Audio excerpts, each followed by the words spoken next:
Hello， 大家好，我是刘洋教主。又走到总决赛第一轮了。去年就是在总决赛第一轮淘汰的，可以说离走完全程就差一点儿。今年就完全不一样了，看了前面的节目就知道了，今年差的不是一点半点儿。我天，之前的节目上来一轮，上来一个我比一个，上来一个我比一个，比一次我输一次，比一次我输一次。我现在去待定间就跟回家一样。我在待定间唯一的一件事就是给新来的人介绍这个待定间，告诉他们，你看这儿能拿水，这儿啊，这儿能玩手机，这儿啊，你在这儿偷偷哭，别人发现不了啊。我天，真的比一轮待定一轮，我在现场的时间都没有现场观众多。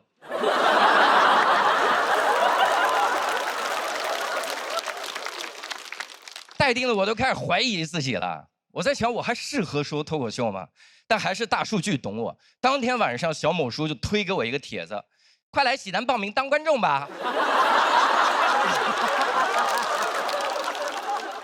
那一瞬间，他不是小某书，他是冒犯的艺术。而且这不是他第一次冒犯我了，他之前一直给我狂推一个2合1的洗发水，希望我来买。2合1洗发水是洗发、沐浴2合1，因为他觉得我是一个懒蛋。我洗澡的时候懒得摁2次瓶子，我说我不买，但他觉得是没有懒到我心坎上，所以开始给我推荐3合1的洗发水，洗发、沐浴、护发3合1。你很难想象一个洗发、沐浴都不分开的人有护发的需求。我说我不买，他最过分的是开始给我推荐5合1的洗发水，5合1，洗发、沐浴、护发、洗脸、剃须泡。我都不敢买，我怕我买了之后打开盒子，里面就是块肥皂。而且我之前做了近视眼手术，我这个眼睛不能进水，然后汗水也不行，但是我又特别喜欢健身，然后小某书给我推荐了一个几乎完美的解决方案，他推荐我健身的时候戴一个潜水时候的游泳眼镜。各位，您有戴过潜水镜去健身吗？眼睛不可能进水。因为一看就知道水在脑子里，汗水进不了我眼睛，别人也进不了这健身房啊。别人一进来看到我说：“我去，这健身房水这么深吗？”我说我干脆不如我就再背个氧气瓶，我带2脚蹼得了，我穿戴齐了健身得了。因为是这样的，各位，如果我只带潜水镜健身，别人会觉得我是一个有病的人。但如果我穿戴齐了健身，别人只会觉得我是一个迷路的人。我一进健身房说：“哎，海呢？不是，又走错了。哎呦，来都来了，练一组吧。”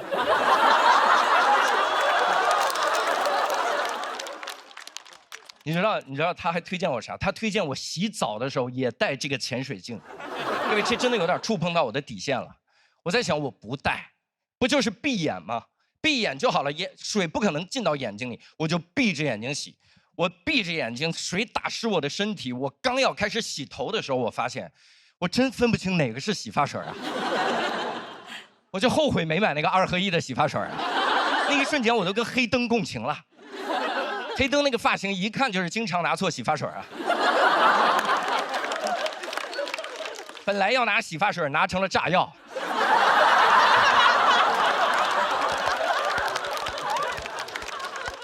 我在想，洗发水上连个盲文都没有，连个盲文都没有。其实有盲文也没用，很多地方有盲文也不解决问题。你比如说电梯的按钮，电梯的按钮上面是有盲文的，这样盲人就知道我要摁几楼了，多完美。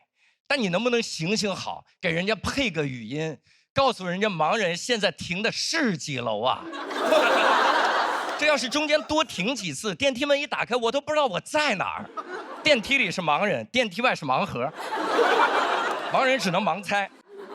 要去20楼，摁完了之后，中间停了4、5次，猜了4、5次，实在不行了，一下来必4。旁边人都惊了，说：“我去，盲人要开车呀，这帮人。”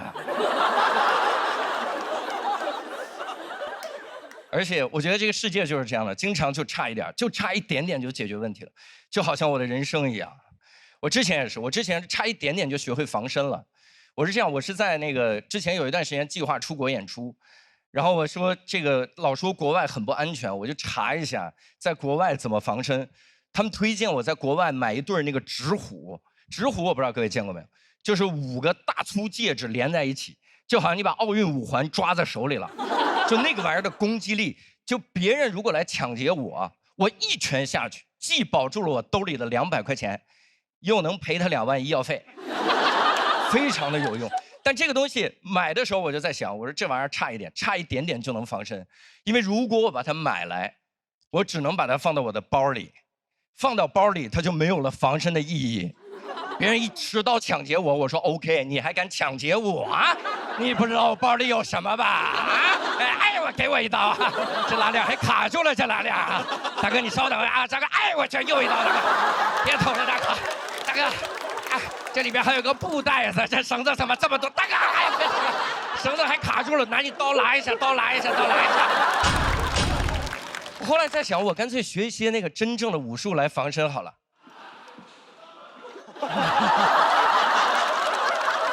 建议，爱奇艺，爱奇艺，我是不是早就已经被大哥捅死了？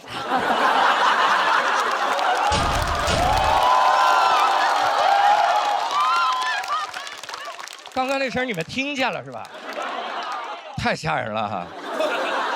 爱奇艺的喜欢，那我再演一遍。他们。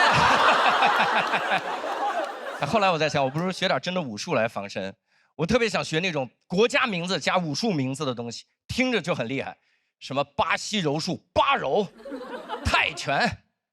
后来我仔细一想，我说我如果要防身，我练什么武术啊？我练跑步啊！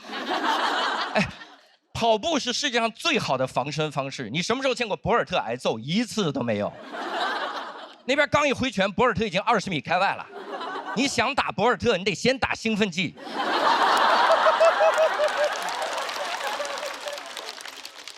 而且我能证明跑步是最好的防身方式。接下来这段需要大家稍微集中精力来听，才能跟得上。它是这样的：人类有一段历史时期，奴隶制时期，每天在持续的从非洲搬运最强壮、运动能力最强的人运到美洲大陆。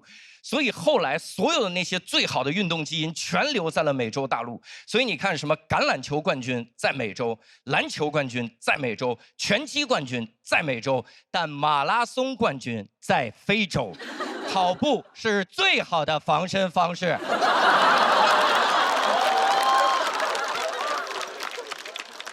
但即使是最好的防身方式，也差一点点，因为这样的，就是我平时穿的鞋呢是这种鞋，跑不快。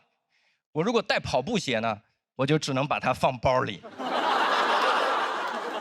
别人一抢劫，我说 OK， 大哥又来啊！你这玩意儿，哎，大哥又给我一刀，还是上次的刀口啊？这里面是纸虎，已经用不到了。哎，这怎么这么多东西？洗发水、沐浴露，早知道买个3合1了。哎，这是什么？第2轮的稿子现在已经用不上了。大哥，你拿着它。大哥，你拿着它。替我夺冠！大哥看着我的尸体说：“就这稿子进了也夺不了冠。”然后我如果真的想防身，我得学会飞才行。但实际上会飞也差一点，因为我想起了一个经典的失败案例，就是希腊神话里面的伊卡洛斯的故事。伊卡洛斯大家知道，他有一双蜡做的翅膀，然后他飞得太高，太阳把他的翅膀融化，他就从高空摔下来，摔死了。大家一直在嘲笑他的失败，但其实在我来看，他有很多的优秀的优点，比如说他热爱飞翔，他勇往直前，他向往自由。在我来看，他唯一的缺点就是他竟然不知道等到晚上再飞。那晚上飞还凉快呢，晚上啊。如果光看结果的话，他的确是一个差一点的悲剧人物，但如果只看过程的话，他其实只是一个极度热爱飞翔的人。这期也比到这儿了，2季以来非常感谢大家，我希望我能在喜剧的舞台上永远做一个热爱飞翔的人。刘洋教主下台鞠躬。Hello， 大家好，我是刘洋。一路走过来耍帅，然后牙磕到话筒上了，刚才。总决赛了，然后跟大家聊一下今年的一些变化。今年首先有一个显而易见的变化，在2个节目里面都取得了非常卓越的成绩。说实话，我现在人性都有点变了，我现在开始装了，你知道吗？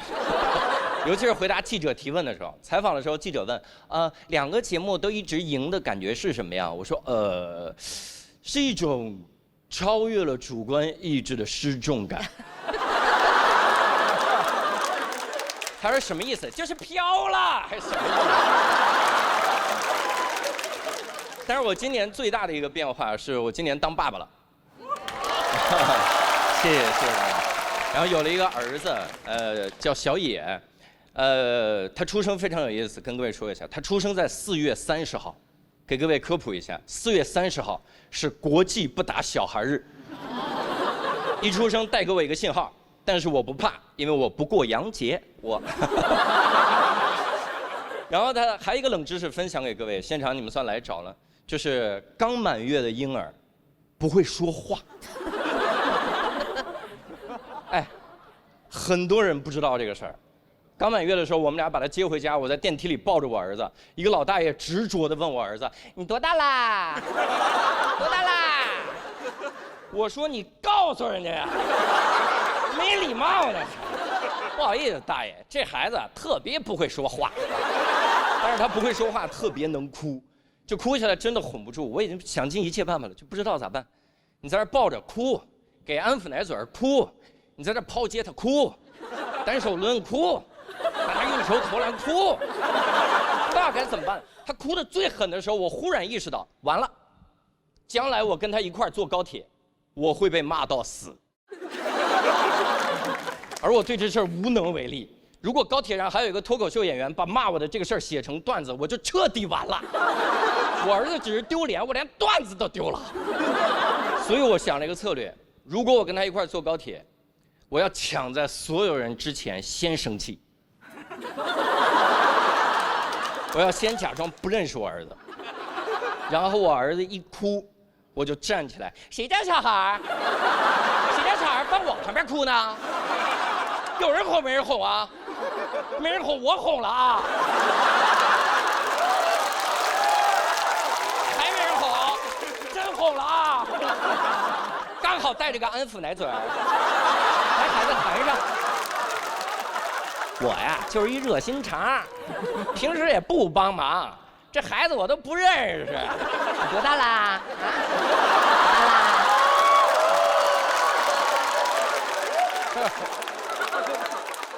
然后，我自从有了孩子之后，我突然就开始理解那些在高铁和飞机上坚持要用手机开功放的人。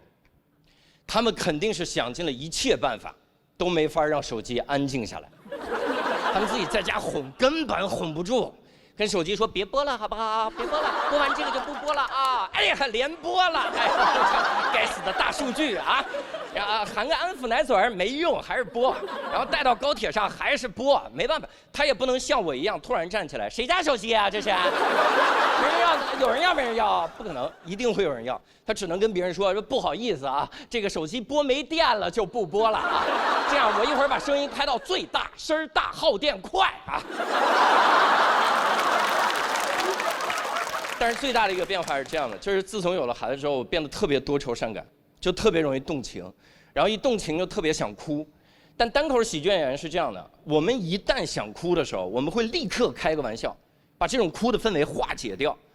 比如说我有一次参加我最好朋友的婚礼，台上真的很感动，我坐在桌上，我眼泪就在眼眶里转，然后旁边一个人问你感动啦，我说还不上菜，饿哭了我都。基本上就是这个水平。但是有了孩子之后，就你真动情了之后，你发现你开这种玩笑水平直线下降，没有任何人懂。我自己，他刚出生的时候就是我自己在产房门口等，因为我老婆剖腹产不让我进产房。你知道在产房门口是很焦虑的，你也不知道孩子什么时候生，门口也不会有一个倒计时，在那放着3、2、1，当爹啦！不会有这东西，我就在那徘徊，我说什么时候生？突然我听到一个婴儿哭，我说啊，这是婴儿哭吗？还是一个猫叫呢？这个季节也是闹猫的季节。然后护士说刘先生可以进来，我说我家闹猫了。我一进来，护士跟我说刘先生恭喜你母子平安。我先看我老婆平安，我说太好了。我说我看一眼我儿子，他就指着一坨红色的东西说这个。我说嚯，这是我天，你很难形容那一坨东西，就是一个无毛猫直接扔在那边，一个小婴儿那个胎毛就这么噌就炸，就感觉他被世界吓了一跳去，然后整个四肢就控制不住在那乱挥舞，然后整个脸皱缩，眼睛还瞪大，就完全跟反祖了一样，整个婴儿。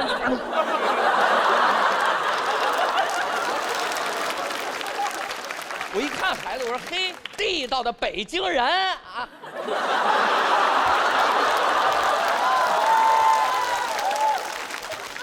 我的理性告诉我，这孩子太丑了，我天，真丑。我的感性告诉我，他太好看了，我要为他挡子弹。然后我的理性感性一交织，我整个眼泪就往上涌，在眼泪就在眼眶里打转。然后护士问我，起名字了吗？我说起了，叫红毛小星星。大冷场，产房都冻上了，护士连梗都不接，就让气氛尬在那儿。你至少接一句啊，那先生是姓洪吗？你至少。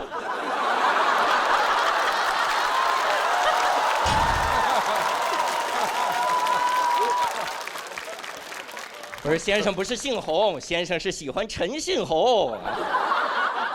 这个梗从诞生到现在效果没好过，但这是我给陈信洪的一封情书。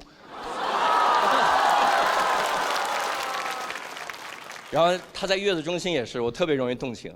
我把他放在月子中心，然后放在护士站，一排玻璃墙，然后那后面一排婴儿，护士在那儿照顾。我自己晚上回来去看他，我趴着那个玻璃，我说儿子。我儿子在里面一手拍着玻璃，一手拿起墙上的电话，爸爸，坚持上诉啊！然后我正感动的时候，眼泪正在眼眶里打转的时候，护士跑出来说：“先生，你要来干嘛？”我说：“我来挑个婴儿。”这护士也不接梗，我只能自己接梗。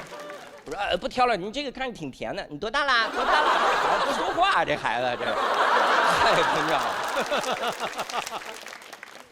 但是他出生之后，我爸妈来看他，我爸妈60多岁了，正是上班的好年纪。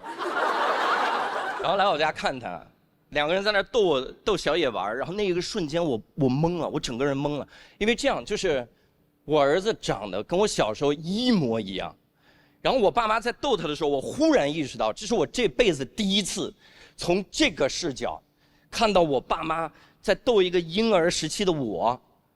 我那一瞬间整个就不好了，我才明白，我说原来那个一直哭闹的婴儿就是我，原来那个一直不懂事的婴儿就是我，原来是我让我爸妈多了很多的白头发，当然更多是因为新陈代谢哈，一些自然规律。然后我当时。我在想，我小时候因为不会说话，没有表达出来的爱，好像会说话了之后也没有跟父母好好的表达，所以有一个瞬间我特别想跟我爸妈说点啥，我又说不出口，因为眼泪就在眼眶里打转。我刚要说，然后我爸妈转过来说：“怎么了？”我说：“你看他像个红毛小星星。”谢谢各位刘洋教主，谢谢大家。Hello， 大家好，我是刘洋。特别开心来到这里，因为今年我其实一共参加了2档喜剧节目哈，然后取得了一些略微的小成绩，好吧，巨大的成就。然后取得了成就之后，非常的开心，因为我觉得太好了，更多人认识我了，大家终于可以关注我以前的作品了。我没有想到大家关心的是我更以前的作品，我的粉丝把我10几年前在新东方教英语的视频翻出来，传到各大网站，昼夜苦学。各位学到什么程度？我一点不骗你。有一天早晨6点，我点开一个视频，100多个人在看，什么概念？与此同时，《喜剧之王》单口季7个人在看。我说，哎呀，这是谁给谁引流呢？再这样下去，这节目我给冠名了。我先把名字给他改了，以后不叫《喜剧之王》单口季，叫《喜剧之王》单词你得跟我记。然后有一个视频底下，有个视频底下有一个人真的很严肃的在问，说为什么？这个人不是一个喜剧演员吗？为什么要跟他学英语？然后那博主也很严肃的回答：你不懂，这样学英语有一种地下的范儿。哎，我很感慨，各位，我以前听说过地下 rapper、地下 dancer， 我刚意识到我是一地下 teacher。我微博私信的画风也变了，现在我每天会收到30多条私信，全是问英语题，我很感慨哈。别人只问我飞得高不高，我的粉丝问我非谓语动词。当然以前的私信不是这个画风，以前的私信，因为我讲了10年的单口喜剧了，以前私信会有很多骂人的私信，这很正常，因为我们这行嘛，很容易让观众不开心。但是有一个私信我印象特别深，我现在还记得他怎么骂的，因为他骂的太独特了。他骂的就是他所有的后半句都是否定前半句的。我在网上随便编了个段子，他跑过来说：“你以为你很幽默吗？你可真逗！你编这种东西一点意义都没有，我看你就是在搞笑吧，不然呢？”别的人都骂我，我感觉这大哥懂我。然后我线下演出也是，线下演出有的时候也会惹观众生气，跑到网上来骂你。我以前在线下讲过一个观察式喜剧，观察的非常精妙。我讲的是这样，我给各位复述一遍啊，各位来着了。我讲了，我说我买了一包4斤的花生，就一大包花生，透明的袋子里每一颗都是饱满的花生，正面还用红色宋体初号字写着花生，底下竟然还标了花生的英文花生。这么大一包花生，它的背面标着一行字：过敏源提示，注意，本品中含有花生。我调侃了一下，我说你多余不多余？你给谁看的呢？然后被骂了，有一个人私信骂我，他一上来他说爱，我脑补的语气啊，脑补的语气，他实际上是哎，然后他说爱，这也是能调侃的吗？你知不知道，如果有一个花生过敏的人，因为听了你这个段子，放松了警惕，吃到了花生出事了，你担得起责任吗？脱口秀可以冒犯，但请尊重。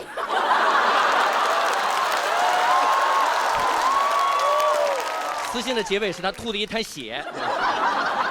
我当时看了很震撼，你知道是谁在不尊重花生过敏的人吗？就是这个人，因为在我的眼中，一个花生过敏的人，至少还是一个正常的人类。而在他的眼中，一个花生过敏的人，一个吃了花生有可能出事的人，会蠢到买4斤的花生，正面还写着花生，里面怎么看怎么是花生。拿着一颗问老外 What's this？ 老外说 This is 花生。花生过敏的人会说，这里该不会有花生吧？一打开，真有花生。各位，如果我花生过敏，这辈子我连花生的谐音我都不碰，福尔摩斯我都不看。我随便翻开一本书，上面写着：福尔摩斯走进房间，一个军官模样的人向他走来，伸出手说：“福尔摩斯你好，我是你的助手。”去你的！想死我了！当然，有的人也会说，可是这只是厂商为了避免担责任。各位不会了，如果真的只是印一句话就能避免全部责任，那最应该印这种注意事项的，就是我们单口喜剧现场演出的门票，这样我们会让很多观众少生很多的气。我们要背面写着注意过敏源提示，这种以开玩笑为主要形式的表演中，我们会开玩笑。观众一看，不能开玩笑的啊，不能开玩笑的，开玩笑不要开到啊。然后这还不是骂的最狠的，我见过一种特别讽刺的说法，叫可是批评会让你们进步呀，挨骂就挨骂。各位是这样的，也许批评会让你进步，但是现在互联网上几乎没有批评了，80%全是谩骂，还有20%是快骂。你点开私信，脏话以很快的形式飘过，垃圾。你真的，你想象一下，以前那些个大师如果活到现在，各位没有一个还能再成才的，全都要被骂死。你能想象梵高活到现在吗？梵高27岁开始画画，37岁自杀，活在有互联网的年代，27岁画画，年底自杀，年终奖都不要了。梵高画个向日葵，我都能想象他微博评论区的样子。梵高放了个向日葵，说画的还不错吧？底下说哈，纯路人不懂就问，到底是什么人在喜欢梵高啊？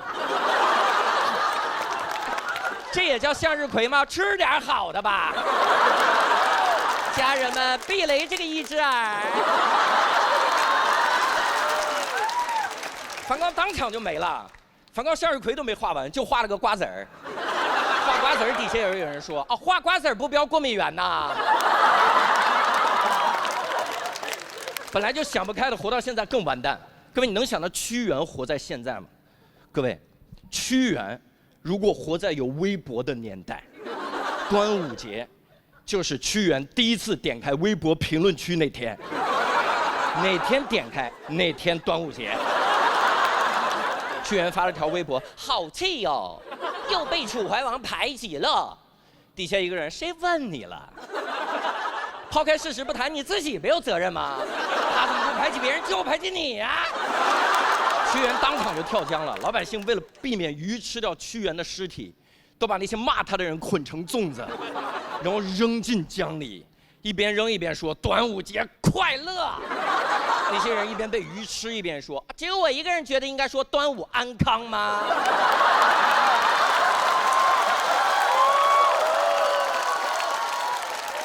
批评是有意义的，但是谩骂毫无意义。各位，如果真的要谩骂，我建议以后至少用英语谩骂，这样至少还能背背单词。有人说，可是我用英语谩骂，我词汇量不够啊。巧了，谁是地下 teacher 啊？请关注喜剧之王，单词你得跟我记。谢谢大家。Hello， 大家好，我叫刘洋哈，然后大家也知道我最近一直在录2个综艺。然后北京一个，上海一个，所以基本上就是来回飞。你知道飞多了之后，你会就是产生很多的见识。我长了很多的见识。比如说，我第一次在飞机上遇到经济舱的金卡会员，各位有遇到过这种金卡会员吗？我第一次遇到的时候很惊讶，我说金卡，这得多尊贵啊！这不得一会儿空姐跑过来说，李先生你好，你是我们尊贵的金卡会员，一会儿咱们还是老规矩，飞机起飞之后您来开。其他乘客把安全带系好，我们李先生喜欢转圈飞啊。想的是这种，你知道金卡会员享受什么特殊待遇吗？什么都没有。他唯一享受的待遇就是空姐会过来告诉他所有人都知道的消息，然后跑过来，就这消息跑过来之后，目光如炬盯着李先生，炯炯有神，生怕瞟我一眼，然后让我把尊贵感给偷了。盯着李先生，李先生您好，你是我们航空公司尊贵的金卡会员。我们的飞机将会在19点降落在首都机场，地面温度23度。如果你没有别的问题，我就先走了。他就走了。我说这有啥尊贵的呀？李先生也很局促，这就是金卡吗？对吧？很不尊贵呀。我心想这得帮帮李先生啊！我就在那儿坐着坐着，突然说：“几点到啊？这不知道时间坐过了怎么办呀？地面温度多少度啊？”手里的外套穿不穿呀？穿不穿呀？李先生明显腰都直了，说可以穿。然后关键是就这么点信息，他还生怕我听到。空姐跑过来就跟那个特务接头似的，跑过来之后，李先生您好，您是我们尊贵的金。李先生您往这边呢，您是我们尊贵的金。李先生，您是我们。李先生，我给您写下来。要命了！其实我吐槽这个金卡也吐槽了一小段时间了，然后前2天遭到了报应，各位。我坐飞机太多了，我升级为国航尊贵的金卡会员了。我在飞机上待着，离老远，空姐就要过来，我说别过来，别过来。空姐说刘先生，我说 no。空姐告诉我任何消息我都及时给大家分享。听完了说19点到啊，各位，首都机场。我恨不得给空姐捧哏来缓解这种尴尬。空姐说一句我捧一句，也没那么尴尬。空姐说刘先生您好，您是我们尊贵的金卡会员。我呀，我们的飞机19点降落首都机场，没听说过。如果您没有别的问题，怎么着呢？我就先走了，去你的吧！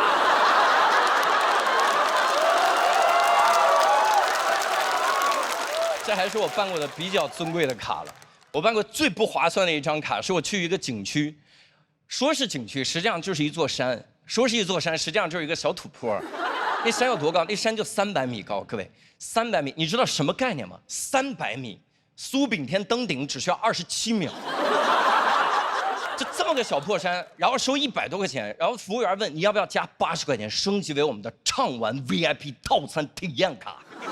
我说那我当然要畅玩卡，然后我就升级了，花了80块钱。你知道畅玩卡唯一能畅玩的，就是他们在山顶上有一个玻璃栈道。你见过玻璃栈道吧？2个小土坡之间弄一个玻璃板子，你走在上面说 pass 了 pass 了 pass 了 pass 了 pass 了，就那么个破玩意儿，你说玩不玩？当然玩，80块钱白花了。我就玩，但是问题是各位，我有严重的恐高症，我站在上面一步都舍不得走。别人说这80块钱这么心疼吗？一步不迈。但是问题，我老婆了解我，她说你这样，你把眼镜摘了，你看不见不就不怕了吗？我就把眼镜摘了。各位，我还有严重的散光，我一摘眼镜，玻璃栈道变仨了，3倍恐惧。我实在没办法，我就把着那个杆，我真的眼睛都不敢睁，浑身颤抖，一点点往前蹭着走。旁边人都惊了，我这盲人也怕玻璃栈道吗？不合理啊！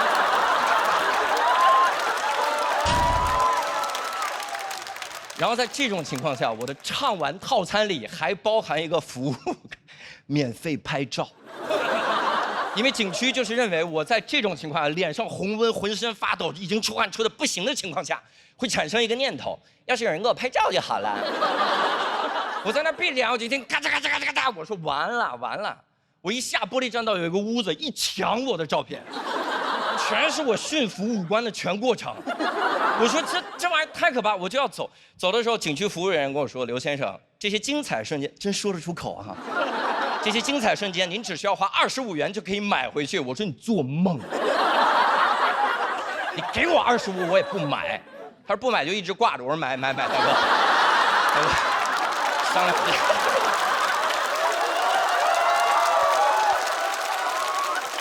但是我也办过比较划算的卡。我办过最划算的一张卡，是我去一个主题乐园办了一张优速通，不打广告了，所以不告诉各位是哪个主题乐园。我去看米老鼠的时候，在里面，你知道优速通卡有一个好处，就是你不用排队。你去了主题乐园，你排过队都知道，那队伍都不是直线，那队伍叫 S 型，那都不是 S 型，那就是人类小肠图解。门外5个小肠，好不容易绕进去一看，还有5个小肠，一直在那儿绕。这种队伍里最尴尬的就是你迎面过来一个熟人，你们这一次碰面，接下来你们就会无数次的碰面，你们就一直绕，这哥们就一直在你前面，你转3圈就没话了。在那走着走，哎，老张，你也来这个主题乐园？我也来了，我真巧，多少年没联系了，真是哎，常联系，回头见啊！一回头就见了。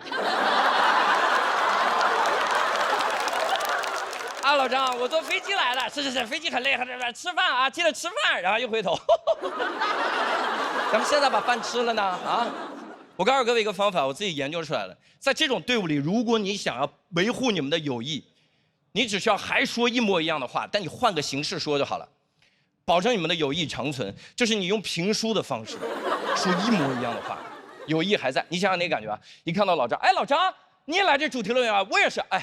来的时候，那个飞机上啊，黑暗中忽然听得一阵脚步声，欲知来者何人，咱们下圈分解。一转过来是空姐。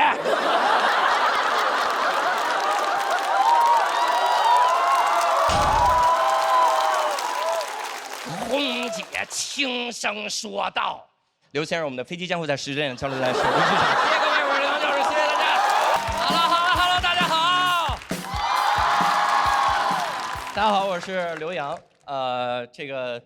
我最近还有一个节目也在播啊，然后在另一个喜剧监狱里面服刑。然后我那个节目播的时候，有人知道我参加这个节目来问我，他说你同时录2个综艺，然后还在写书，然后还在录自己的播客，还在做自己专场的巡演，你这么卷，到底是因为热爱，还是因为欠了裸贷？我其实只是因为喜欢卷哈，主要是因为之前上班的时候卷不过别人，我给憋坏了。各位，我第一份工作是在新东方，你也知道我们那边有多卷，可以说是东方真卷。我们之前有一个课，这课叫试听课。就试听课呢，就是吸引学生先来听，听完了之后再买后边的课就行。就这个课，我们从标题就开始卷。我为了卖课，各位，我已经豁出去了。我的标题叫《英语阅读理解的5个秘密》。其实阅读理解只有2个秘密：认真阅读，仔细理解。我硬凑5个，然后我的课没人买。我说那看看销售冠军的课，一看标题我就服了。他的标题原文啊，阅读理解，再也不用阅读。我说大哥，真敢教！哎，完全不用阅读，纯靠自己理解。怎么是朱丹老师也上过这个课吗？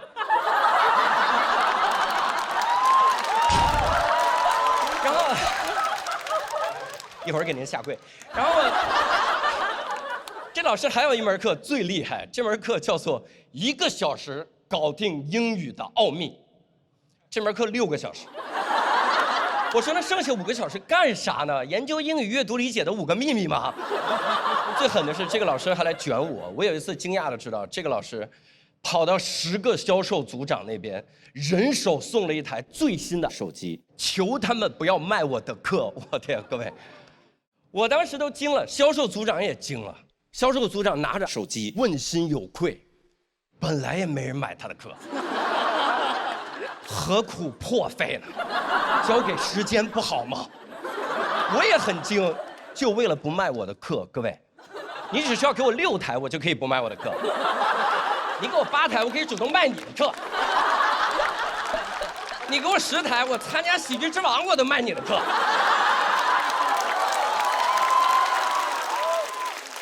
我后来一直在想，我说这样的课到底什么样的学生会喜欢？答案是所有学生，因为很多学生他们就希望用最小的努力换来最大的收获。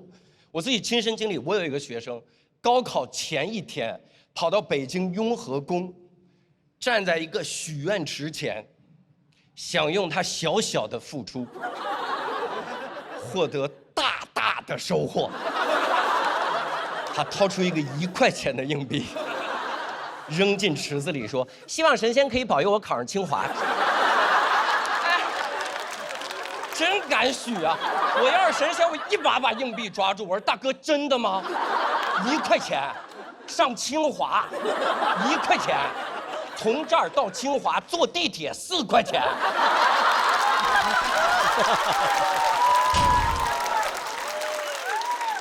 你到我这儿洗钱来了？要命了！我后来来到这个行业，这个行业更卷，但是单口喜剧行业的卷比较客气。我们有一种默契，就是如果大家经历了同一个素材，谁先把这个素材写成段子，那这个段子就归谁。所以我们发展到现在，我们已经不光是抢素材，我们还抢去开放麦的共享单车。只要能抢到，别人就讲不了。我们抢到什么地步？各位，说出来你可能不信，真的。我有一次亲眼看到黑灯，为了赶开放麦，骑上了一辆共享单车。我们当场所有人不敢相信自己的眼睛，除了黑灯。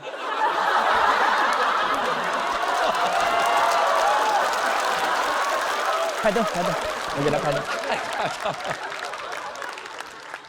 但关键是在这个行业，我如鱼得水。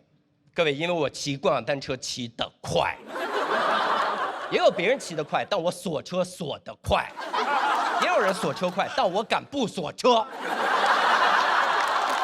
我就是这么卷。我为了抢段子，我被车撞了都没关系。我骑着单车去开放麦，然后路上一辆卡车砰把我撞了。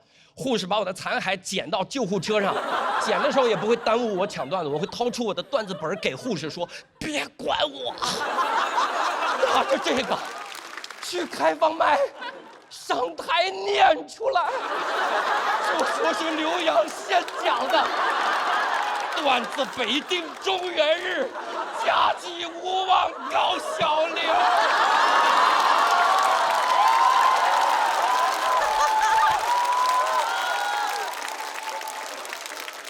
时喜剧演员很少团建，因为我们去团建大家都不玩，都是彼此提防，谁也不要抢素材。你想，如果我们玩着玩着，老板突然掉到水里，没有人会去救他，所有人第一反应是看彼此，谁也不要掏笔记本出来记。只要有一个人掏出笔记本，所有人都掏出来。你干嘛？你干嘛？别逼我啊！别逼我啊！要写一起写啊！这个时候我还得在从中调节，我说大家别抢了，一会儿老板完了。看似我在调解，实际上我在向远处的助手发送莫斯电码记下这个素材。我就是这么卷。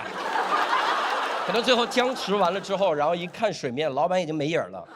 这个时候我们也不会去救他，我们只会掏出1块钱的硬币扔进水里，希望神仙保佑我抢到这个段子。当然，这个多少有点夸张，因为这个时代谁还会为这种情况随身带着1块钱硬币？我就这么卷，而且我不光许愿抢到段子，我还许愿抢到一瓶统一春福绿茶，因为它创新使用了微发酵工艺。温润茶香，如春风拂面，直接就卷到了无糖界。商务段子我都先写了，我就是这么卷。当然，我之所以这么卷，也是因为我坚信，作为一个创作者，持续创作就是他留在场上的唯一方式。所以我希望我即使到100岁的时候，也在跟这帮演员朋友们比着赛着写段子。我希望到时候我真正能做到垂死病中惊坐起，笑问这段子我能写不？谢谢大家，我是犬王刘洋，谢谢大家好，大家好，我是刘洋。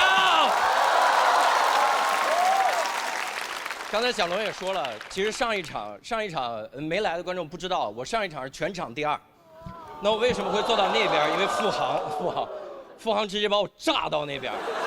但是说实话，各位，输给付航是最好的一个选择。我可以很自豪地说，我没有输给任何人。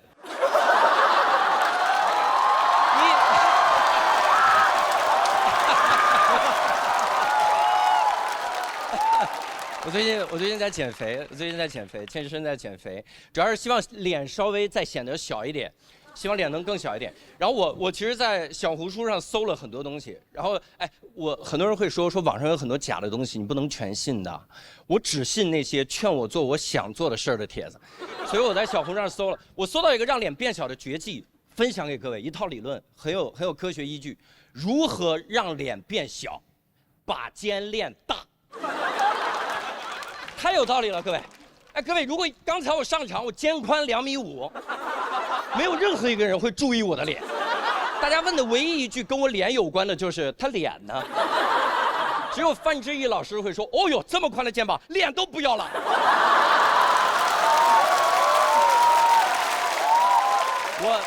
我当然还在网上搜索了很多，我搜索了一系列的东西。我给各位分享一下，我从那天到现在我搜索的全过程，分享一下这个心路历程。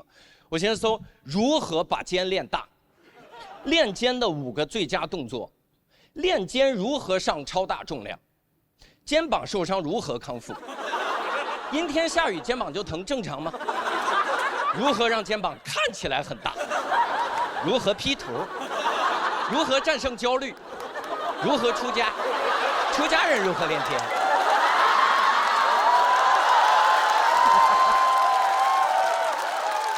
后来还是决定去健身房，要去健身房。去健身房也很焦虑，因为健身房有太多肌肉狂魔了。各位，你们见过肌肉狂魔吗？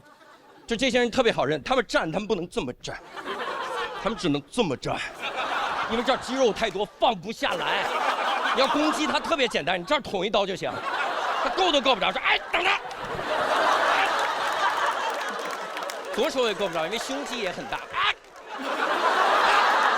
一个死角在这儿。去这种健身房压力特别大，因为第一开始网上说跟着肌肉狂魔错不了，我的经验是跟着肌肉狂魔练不了，这些人太可怕了。就有一次我在健身房练我的肱二头肌，我那个重量练的是这块皮肤，练这块皮肤，我希望这块皮肤更加的紧致。有一次我在健身房练我的肱二头皮的时候，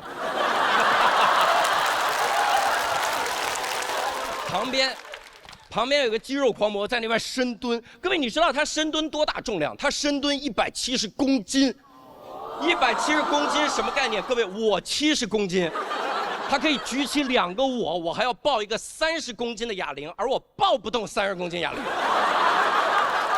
我给大哥当片儿，我自己还得先练练。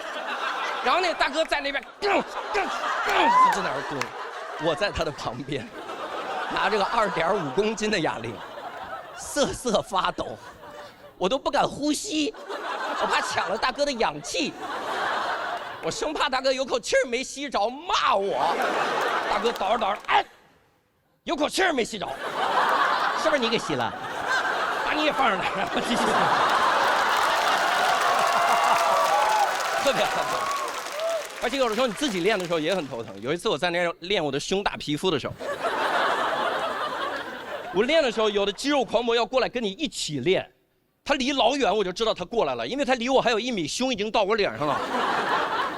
我说大哥往后稍一稍，大哥，大哥过来，哥们儿。这句话是他通过胸部骨传导给我的，他说哥们儿。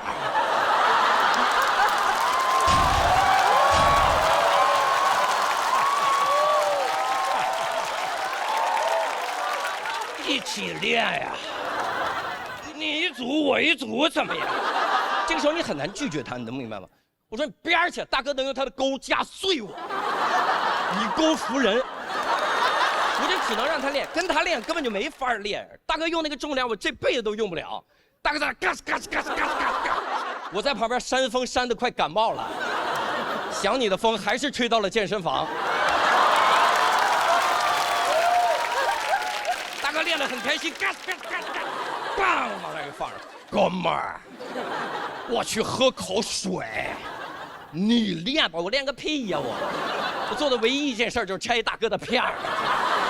杠铃还不能只拆一边，我拆完这边跑到这边拆，拆着拆着再拆这边，拆着拆着大哥回来了，我再开始往这装着呢。装完大哥回来无缝衔接，继续练，感觉我是大哥养的一个奴隶，专门负责给大哥的杠铃片散热。大哥一走，现在都热坏了吧？这个。大哥有的时候一回来，发现一个杠铃片没少，也跟我聊两句，说哟，哥们儿。可以呀，你也用这个重量？我说怎么说呢？我多少是用到了这个重量，但是咱俩练方式不太一样，我拿这练往返跑。有的时候我自己突然就顿悟了，我觉得我不应该卸大哥的片儿，我应该卸下自己的焦虑。好吧，我应该卸下自己的尊严。我现在去健身房，我一个肌肉狂魔都不看，我直奔小重量杠铃片区。哎，各位真的，在一个充满肌肉狂魔的健身房，小重量杠铃片区，蓝海，那些小重量杠铃片每天在那儿，没有任何人理他。我一去，他们就过年了，最懂他们的人来了。我一过去，那就全过来了，什么2.5公斤的呀，1.25公斤的呀，粉色的小哑铃，绿色的小沙锤啊。全跑过来，你来啦！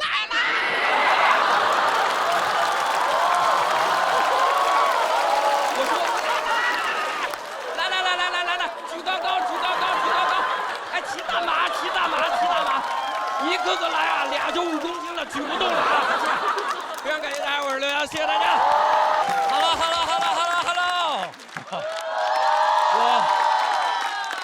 各位好，我名字叫刘洋，然后我讲了10年的单口喜剧了。对，但是这是我第一次参加单口喜剧的节目。我说实话，我特别紧张，而且各位看看我们的战队吧，朋友们，我天，我们战队都没人了。之前导演跟我们说刘老师切记流程，上场的时候从你的队长身边走开，与你的队友们拥抱。各位，队友们2个人。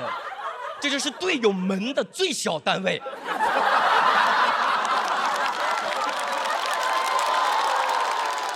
小罗要是输了，上场就说跟蛇儿姐打个招呼就行。太紧张了，我真的。而且我来之前也各种担心，我有一个担心就是担心我这个脸型上镜了之后特别难看。难看的点是这样的，就是各位看得出这个脸型很方。这是一张标准的方脸，上镜前方，上了镜大大方方。这里，但我该说不说，各位，我以前是个新东方老师，这是一张标准的新东方老师脸。董宇辉、罗永浩，我。新东方面试就是直接去长城，看能不能把脸卡进那个凹槽里面。一卡进去，上岗。然后来的时候，节目组也问我，因为节目组知道我跟周奇墨是一起讲段子出来的，所以节目组问你对周奇墨的态度如何？他是你在这个圈子里最好的朋友吗？各位问这个问题，你可能不了解我们俩的关系。我们俩认识10年了，我们俩一起上台，当时在北京是一起骑着共享单车赶各种开放麦。有的时候我们俩共同经历了一件事情，谁能把这件事儿讲成段子，就看谁先抢到共享单车去开放麦讲。可以说我们俩是从小骑着共享单车长大的，所以你要问我在这个圈子里最好的朋友，那只可能是共享单车。我真的太喜欢共享单车了，各位，我甚至办了一张骑行卡，我不知道各位办过骑行卡没有？办过，也不是我想办 ，app 说服了我。有一天我刚锁好车要支付，那个 app 跟我说不要付，你现在只需要花16.5块，办一张骑行卡，30天免费随便骑。我说那你可不知道我有多随便。我就办了一张骑行卡，各位，骑行卡有一种魔咒，你办了哪个品牌的骑行卡，这个品牌就从这个城市消失了，没了。我办了个某团的骑行卡，我一出门一辆黄车没有，我说这是刚刚扫黄了，这么着，啥黄了都没有。感觉黄车一直在门口扒着，搬了吗？搬了吗？搬了，快帮我刷成绿色，刷成绿色，来不及刷了，报个蓝车吧，黄加蓝等于绿。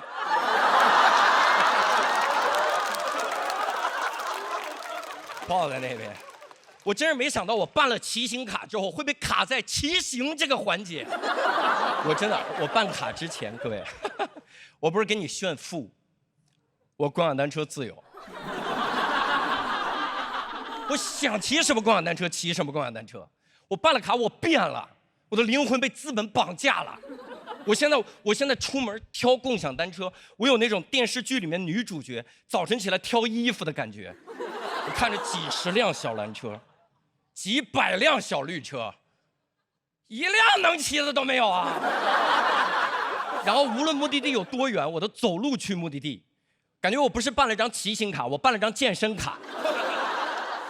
然后有的时候在路上，你看到一个人骑着一辆黄色的共享单车从你面前过，我悲从中来，眼泪不知道啥时候就流下来了。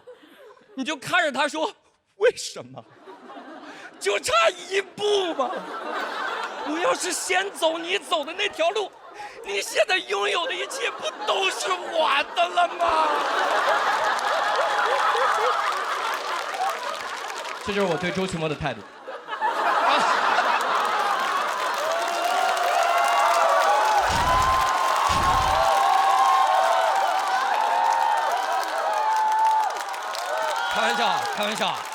开玩笑的。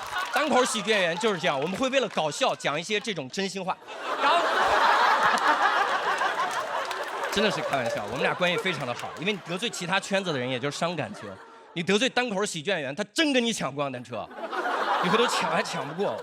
然后有的时候，各位有一种情况，你看到一辆共享单车，你看到一辆黄色的车停在那儿，然后离你的目的地就100米，骑不骑？骑不骑？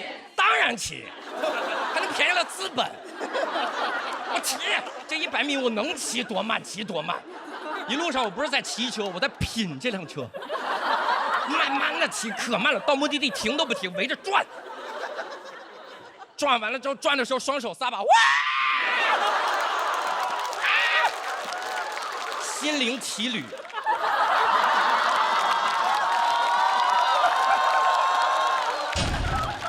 然后骑完了之后，意兴阑珊，恋恋不舍，要锁车，不让停。还得搜最近的停车点，一搜就是刚才那个地方，怪不得能找到车。再把这辆车骑回去停在那儿，再走路走到目的地，啥也没干，纯试驾这辆共享单车。有的时候真的锁上一辆车，舍不得走，一步三回头，因为你不知道这辈子还能不能再见到黄色的共享单车。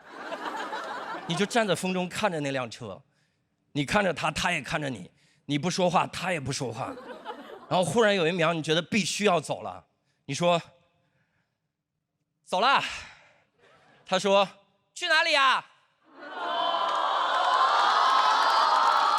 去上班了。不上班行不行啊？傻瓜！不上班，你也要被吸走了。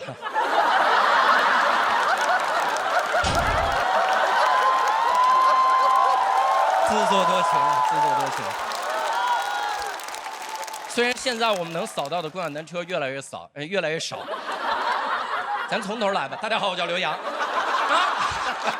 虽然现在能扫到的共享单车越来越少，但是我真心的希望所有的单口喜剧演员永远能扫到那辆去赶演出的共享单车。谢谢大家，我是刘洋，谢谢。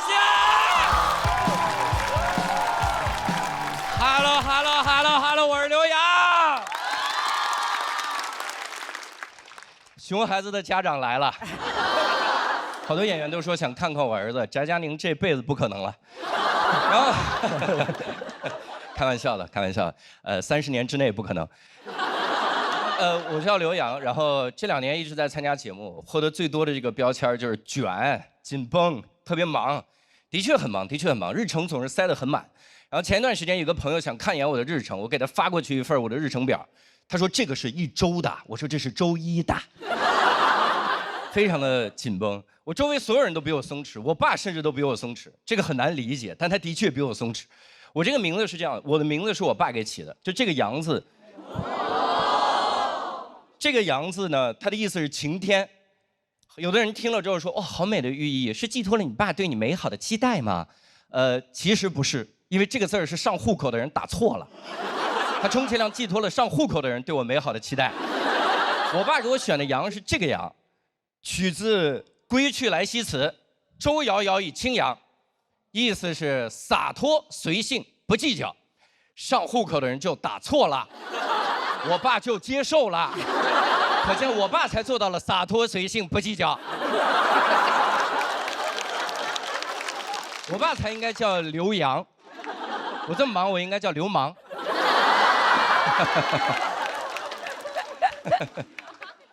甚至我的粉丝都比我松弛，这个我非常不能理解。前段时间我在网上传了个段子，然后有一个人在底下骂我，他说这是我看过最不好笑的东西。我20多个粉丝冲到这条微博的下面，在他的评论底下贴出了我春晚节目的链接。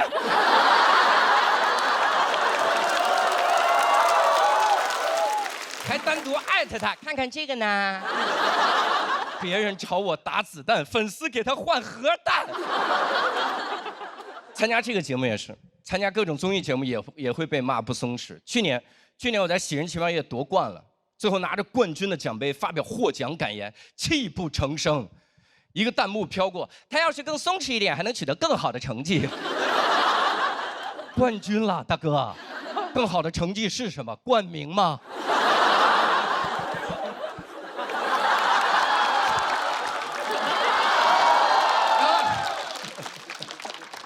在这个节目也是，去年参加这个节目有一个画面，我正在写节目里的段子，啥也没干，在写段子，然后一堆弹幕飘过，刘洋就是太不松弛了。不是大哥，我要怎么松弛啊？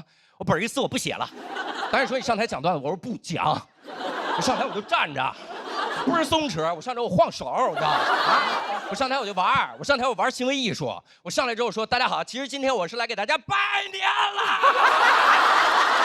爆竹声声辞旧岁，飞雪连连迎春来。刘洋教主一登台，观众个个发大财。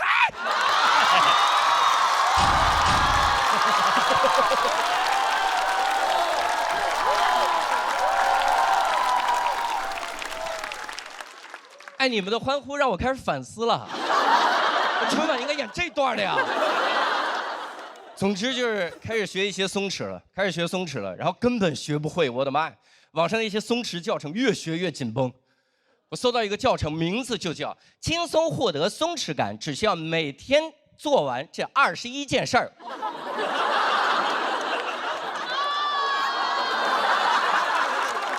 我其实得快点讲，因为我今天还差16件事儿。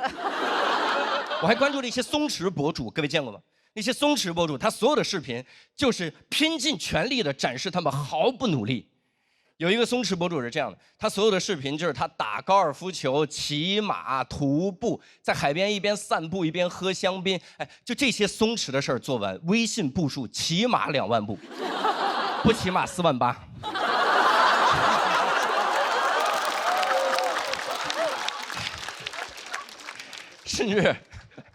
甚至他每条视频的结尾还要在那儿喊，他说：“真正的松弛就是要明白，没有什么是你必须要做的。”这么松弛的博主日更，这不是有必须要做的吗？日更啊！而且每个结尾还说：“友友们给我点个赞吧。”我从不给他点赞，因为没有什么是我必须要做的。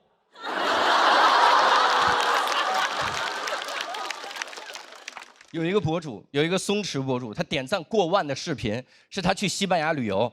他说来了西班牙才知道真正的松弛就在西班牙，差点就信了。但我没有，因为我真去过西班牙。在西班牙你何止不能松弛，你都不能松懈。走着走着路，抱回来吧。我搜旅游攻略的时候，我就觉得不妙不妙不妙。有一个攻略上面写着，千万小心，偷在西班牙，抢在法兰西。我说这是俩特色旅游项目吗？去的时候导游说，哎，您跟别地儿被偷都不算被偷啊，还是得尝尝咱老班牙的手艺。老班牙的手艺名不虚传，我去那儿第1天，我的移动 WiFi 就丢了。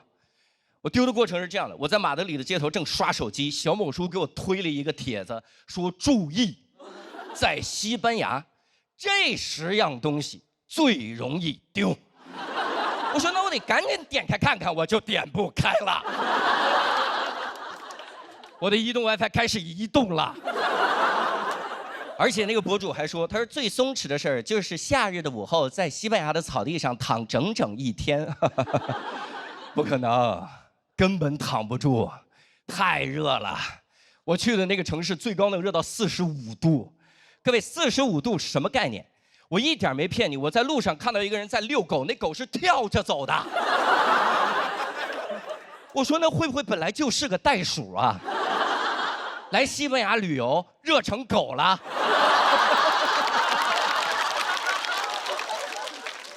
而且45度不是最可怕的，最可怕的是导游告诉我，那个城市为了不放高温假，天气预报就报到45度。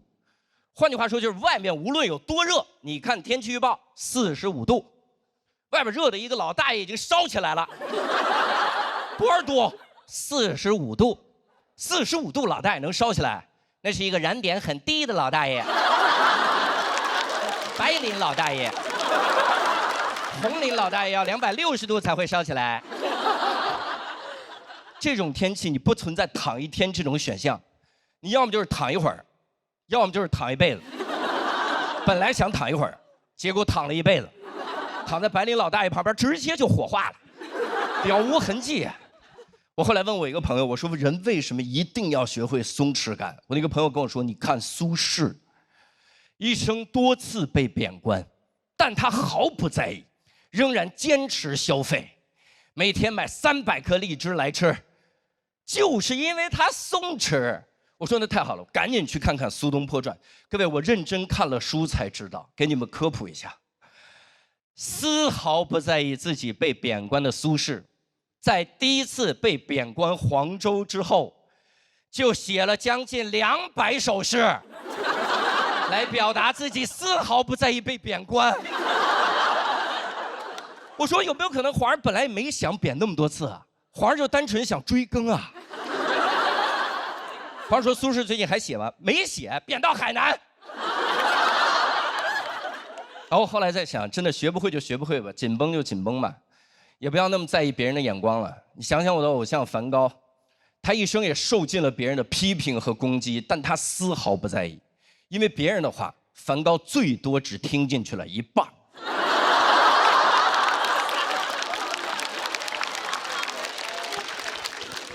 右半边听进去了啊，左半边没有。但我学松弛感的过程中，真的学到了一个东西，分享给大家。我觉得真正的松弛感，就是你拥有自由选择自己生活的能力。所以我也决定，我要自由的选择过一种紧绷的生活。而且你想想看，梵高也是因为自由的选择了自己的生活，才最终成为了梵高。所以今天我也要坦然地说出来，我之所以会是现在的刘洋，恰恰就是因为上户口的人打错字儿了。我是永远学不会松弛刘洋，谢谢大家。Hello， 大家好，我是刘洋。哎呀，算是重回到这个舞台了。就是大家也知道，去年参加了2个很优秀的节目，取得了一些略微的小成绩啊。甚至还出了一本书啊，书名叫《只有我一个人觉得被冒犯了吗》啊，然后，但说实话，多了很多的机会，现在甚至能拍一些个影视剧了。前一段时间甚至还拍了一部院线电影好吧，这个牛只能吹到这儿了，因为我那个角色实在是太小了，就是那个角色小的，就这么说，就如果你想在电影院看到我的角色。得我跟你一块儿去电影院，我就坐你旁边，一到那我说，哎，你说那就是我的角色，就那么小。但说实话，这种机会非常的难得。但我这个人是这样的，只要机会难得，我就会觉得不配得。我到那儿特别的紧张，我到了剧组，我什么都不敢干，我生怕我干任何一件事他们就把我给换了。我甚至我不骗大家，真的，我饭都不敢吃。剧组老师说：“刘老师吃盒饭吧。”我说：“我从不吃饭。”我生怕我一吃饭，他说：“这个演员竟然吃饭，赶紧把他换一个没嘴的过来。”我特别紧张，尤其是我看到那个收音的麦也是，第一次拍他有那个麦，各位见过哈？我看这玩意儿压力大死了。我不是因为别的，我是因为他离我太远了。我在想，这个麦离我那么远，我如果台词没收到，他觉得是我演员的问题，把我换了怎么办？所以我想的是，我要在拍的时候尽量离他近一点。我就一说话就是你这是要干什么？然后他说你这是要干什么？突然想亲我这个人。但是有的时候最紧张的是他有的时候他这个麦要贴在你的皮肤上，他直接贴在皮肤上，这个真的压力太大。因为我这个人特别能出汗，就这个麦根本就贴不住，我太能出汗了。当然这不怪我，这怪我的基因，因为我姓刘嘛，姓刘的当皇上的时代是汉朝。什么东西？又汗又潮。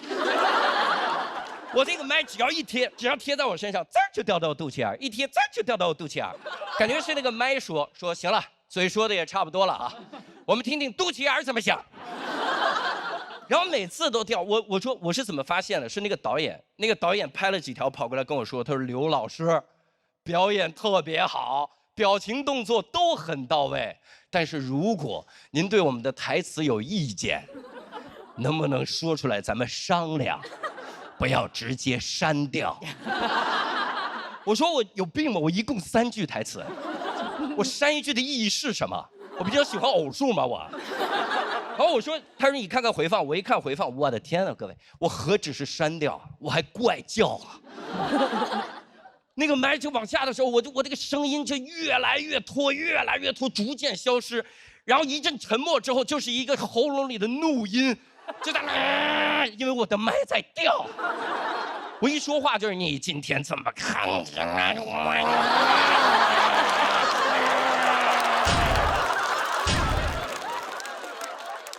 之所以有喉咙里那个声儿，是因为我的肚子在叫。我肚子在叫，是因为我没吃饭。我因为没吃盒饭，我叫他领了盒饭。然后我跟音响老师说：“我说老师，该真你帮我解决一下，这个老往下掉怎么办？”音响老师说：“刘老师没事儿，我给你一好东西，这个劲儿大。”我说：“我可不碰劲儿大的啊！我刚进影视圈，想让我塌房。”你别以为我脱口秀圈的我没见识，我们圈最不缺的就是教训。他说不是，这个是胸带勒的劲儿贼大。我说你们这儿好好说话，判几年啊？你们这儿？胸带是什么呢？各位是这样，它就像一个皮尺一样，是一个肉色的皮尺，它直接勒在你的胸口，然后记住了，它把那个麦直接夹在胸带上就行，怎么出汗都没事儿。我说这也太牛了。他说更牛的是，整个剧组只有你有。我说那我可得好好珍惜了。我第二天我那台词我给导演不同的状态，我甚至我都倒口，我说你今天怎么看起来怪怪的呀？各种夹子音演完了之后，导演跑过来说刘老师非常好，表情动作都很到位，台词尤其清晰。但是如果您想改人物性格，能不能先跟我们商量一下，不要直接做这么大胆的改动？我说不是，我改哪儿了？他说你不是把他改成一个死变态了吗？我说不是导演，我不理解，我来你们这儿我要不删成偶数，要不改成变态，我是什么奇变偶不变？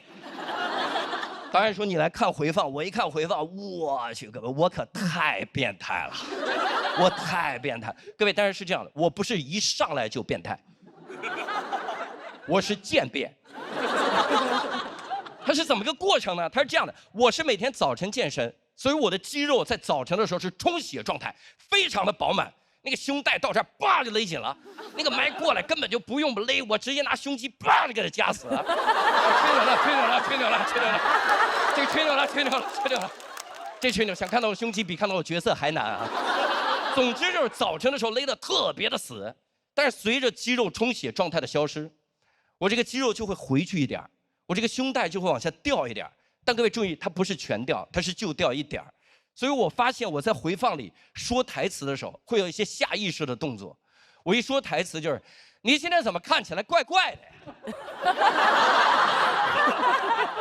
是我哪里看起来不一样了吗？怎么不敢直视我呀？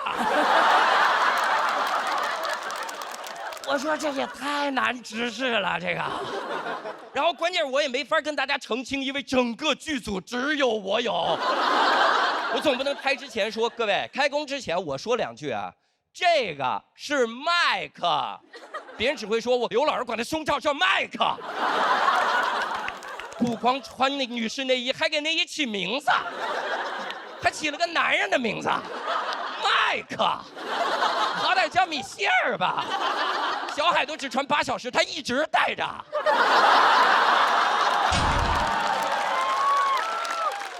我跟一翔老师说：“老师，你看这米歇尔的问题能不能给解决一下？”一翔老师说：“我真没办法了，要不然就这样，我再给你找2根胸带，你把它搭在肩上，就不会掉了。”我说：“那就更像了，那从背后看都一样了，从正面看以为我穿反了。”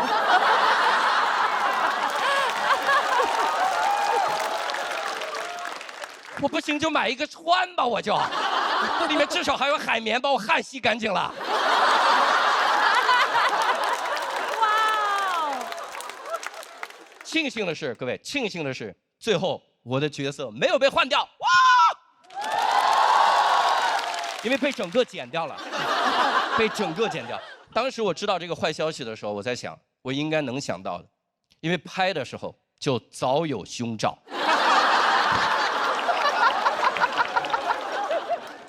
当时，但也不能告诉各位哪个电影啊，也无所谓了，剪完了，大家也不知道是哪个电影。反正我现在一支荔枝就哭。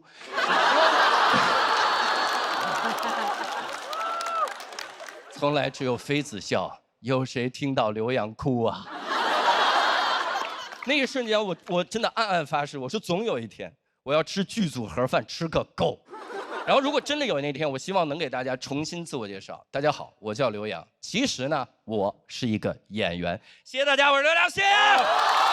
Hello， 大家好，我是刘洋教主。其实去年到今年也发生了一些变化，就是我做了一个近视眼的手术，大家应该能看出来吧？看出来就有鬼了哈，看出来。我做了一个全飞秒的手术，然后做手术的原因也非常的简单，上了春晚之后看不清未来的路了，然后。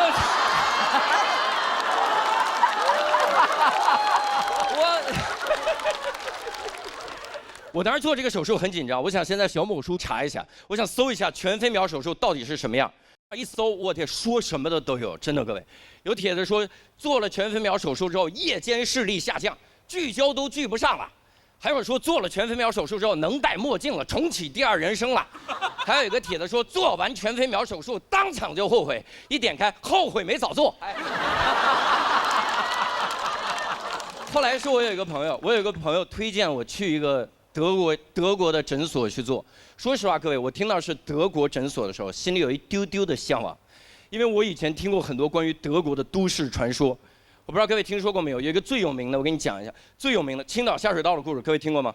没有。你们来着了，今天你出去之后，你就是最懂青岛下水道的人。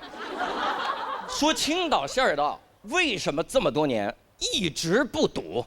下多大的雨到那儿叭就漏下去，渤海放那儿叭就漏下去，有时候车过那儿叭就没了。为什么这么厉害？就是当年德国人给修的，说修的有多好，说修的最后有一下水道有一天坏了，大家把那个下水道一拆开，全青岛的下水道工人全傻眼了，那零件见都没见过。当时实在没办法了，也不会修，只好给德国人打电话。说来也怪，不会修下水道，会德语。打过去之后就骂德国人说：“哎，你们那下水道坏了个屁的！”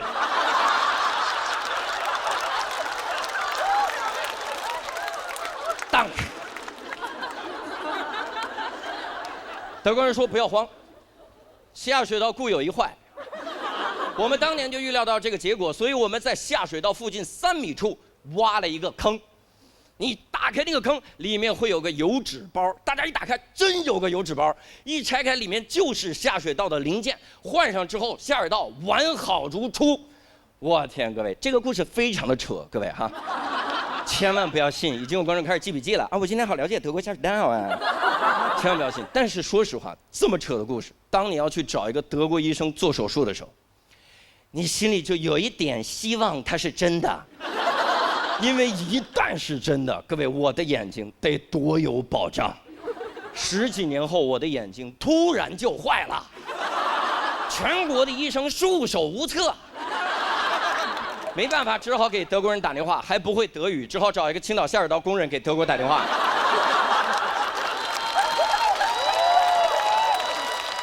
青岛下水道工人一打过去，哎，那下水道好了，眼睛完蛋了。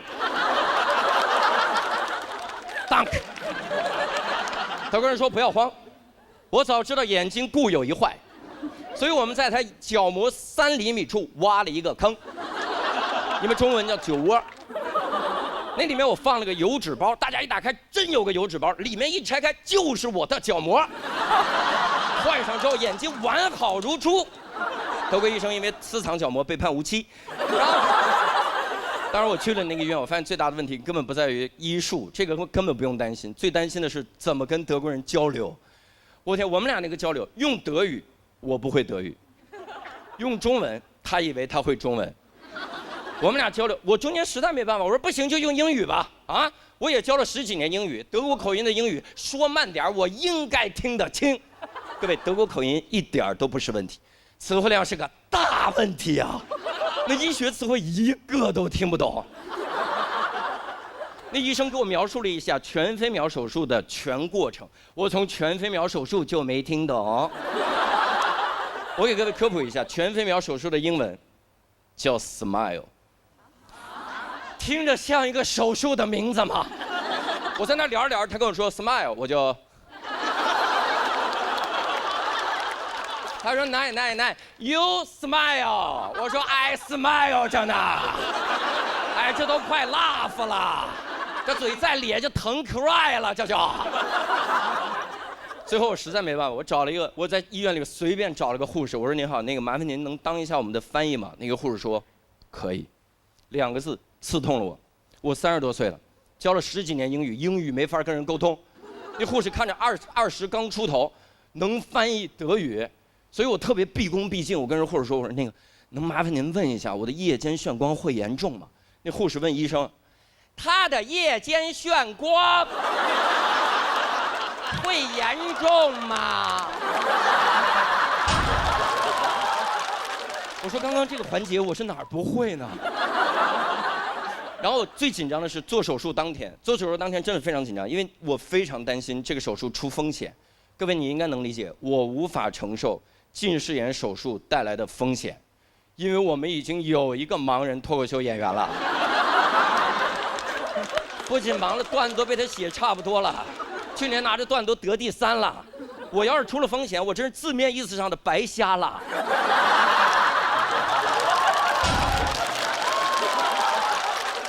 所以我一个劲儿问那个护士，我说那个您能再跟我说一下有风险吗？有没有风险？护士说刘先生，您真的不用担心，没有什么风险，您只要做好术后护理就没事儿。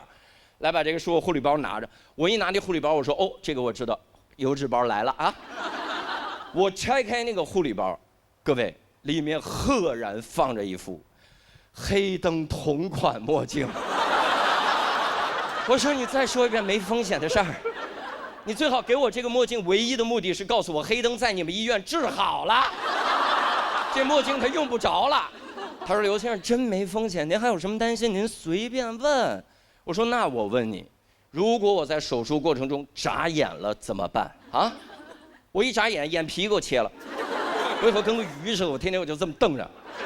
他说刘先生，他原话，刘先生您真不用担心，做手术的时候我们会有东西给您开眼。我说那你最好好好让我开开眼。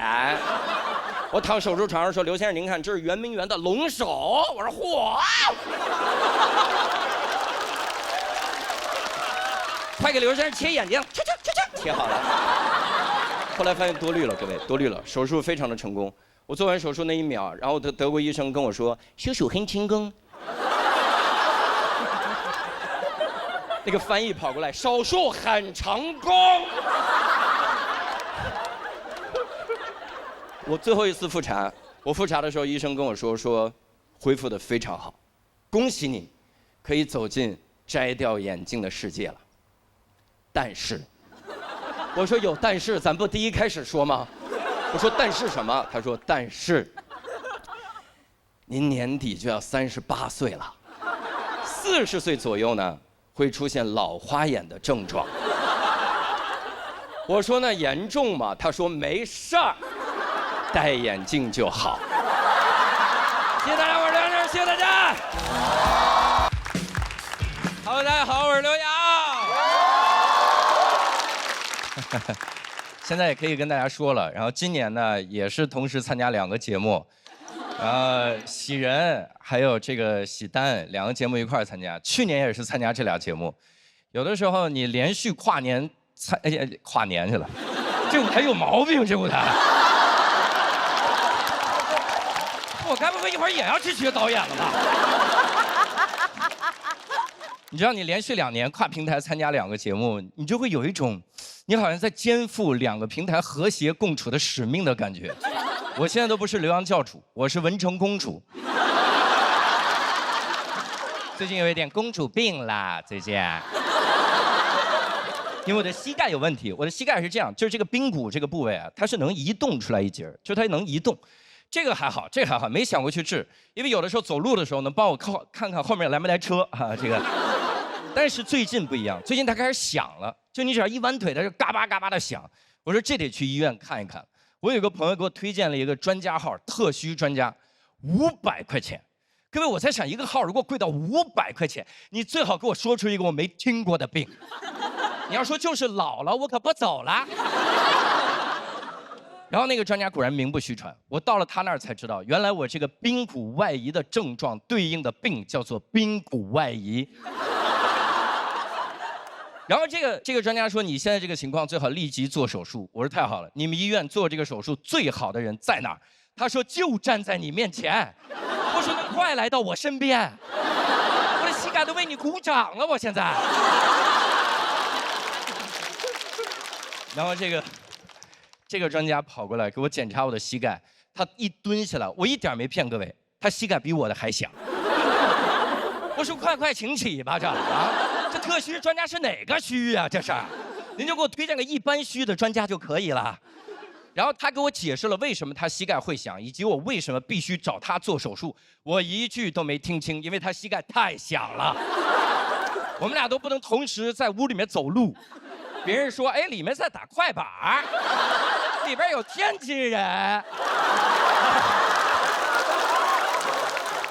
然后同时他说你还可以选康复训练。康复训练是这样的，就是放松大腿外侧的肌肉，把你的膝盖推回去。我当时就选了这个，我说这个多完美啊！虽然保守，但不疼啊。选错了，一到康复科就觉得不对呀，这个地儿那都不像一个病房，那就像一个满清十大酷刑的主题乐园。哪有床啊？那都是各个刑具啊，放在那儿。有个老大爷正在那儿玩车裂这个项目，4个人抓着他在那儿。我说我是没来过康复科，这边都是先弄坏了再康复嘛，这。然后那个康复科的医生过来，他先用筋膜刀给我放松大腿。各位，你知道筋膜刀吗？筋膜刀就是用你的筋磨刀。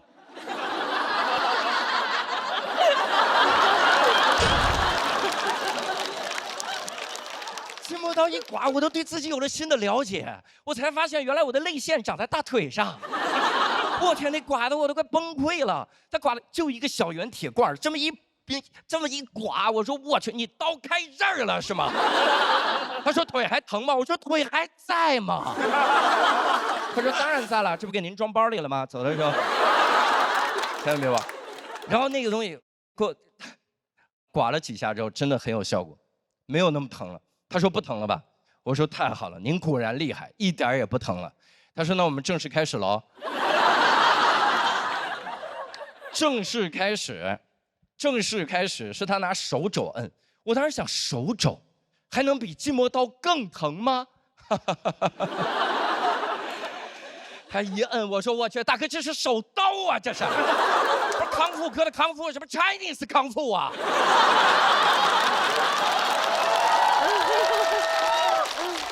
我说不行，咱就用真刀得了，你给我截肢了，我还多俩新段子。残疾人脱口秀该洗牌了。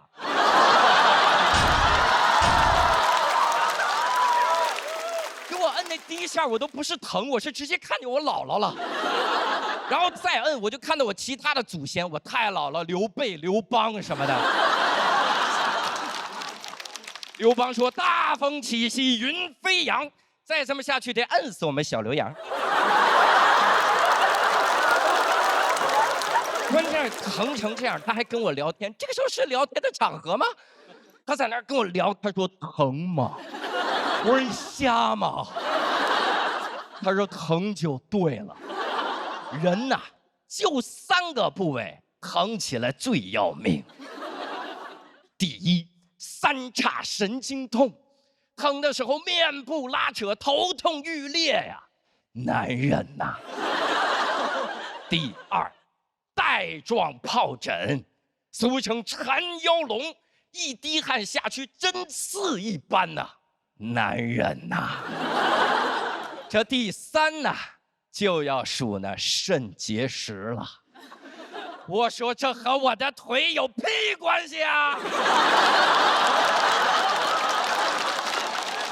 他说就是给你科普一下。不是，我是疼起来很无知吗？我需要你科普。他也觉得这样不对，他开始问我关于我的问题了。大哥，我疼成那样就不要问我问题了，真的很像刑讯逼供啊。他问我的每个问题，我都从根儿上实话实说，根本来不及编瞎话呀！我在那儿问我你是做什么工作的？我说喜剧演员，参加了一些综艺，留下了很多精彩的作品。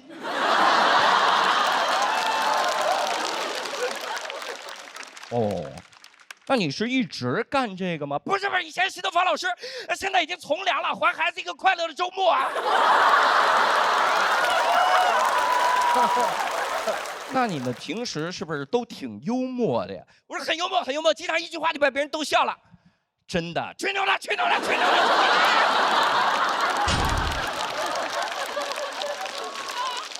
各位，那天我对疼痛都有了新的理解。我以前问我一个朋友为什么不打耳洞，他说因为怕打耳洞很疼。各位，我不知道各位有没有害怕打耳洞疼的人，如果真的有，我给各位一个建议，你在做康复训练的时候打耳洞，真的管不上耳洞疼啊。一摁腿，大概打耳洞，两边都打，耳骨钉，鼻钉，鼻花，文化，支持4个支持，阑尾也切了，阑尾，我们拽吧。